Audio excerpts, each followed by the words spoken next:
Mr. Speaker, the government's mandate for Temasek is that it should deliver good, sustainable long-term returns.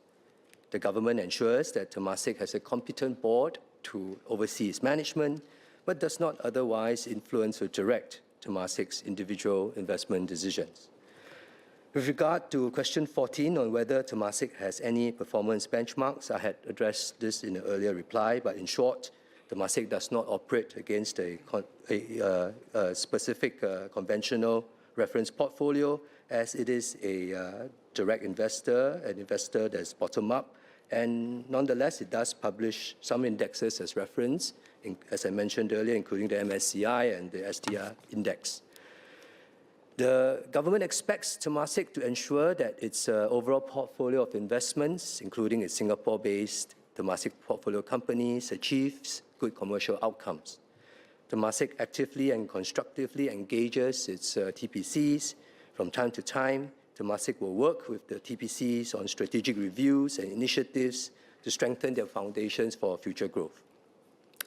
Temasek's Singapore portfolio has been able to contribute steady returns to Temasek's overall portfolio and to Singapore's economic growth over the long term. Beyond exercising the appropriate oversight over its investments, there is no requirement for Temasek to pursue specific strategic or economic development strategies. Efforts to develop industry ecosystems or to enhance the financing for early-stage startups are led by the government rather than by Temasek.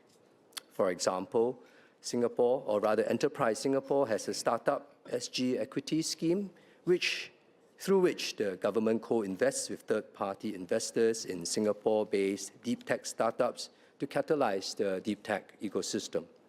And from time to time, Temasek may participate in the government's initiatives, but it does so on commercial terms, strictly consistent with its mandate.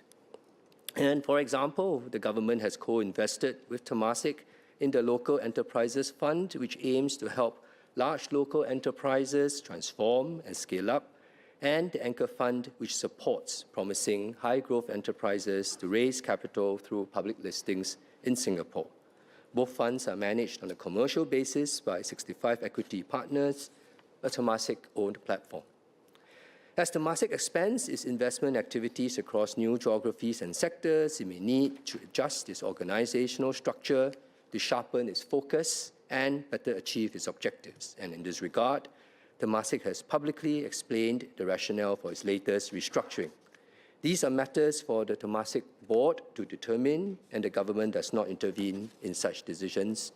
Ultimately, the government holds the board of Temasek accountable for delivering good long-term returns on its overall portfolio, and that is on the basis of net portfolio performance after deducting all investment fees and expenses. Thank you, Mr. Speaker.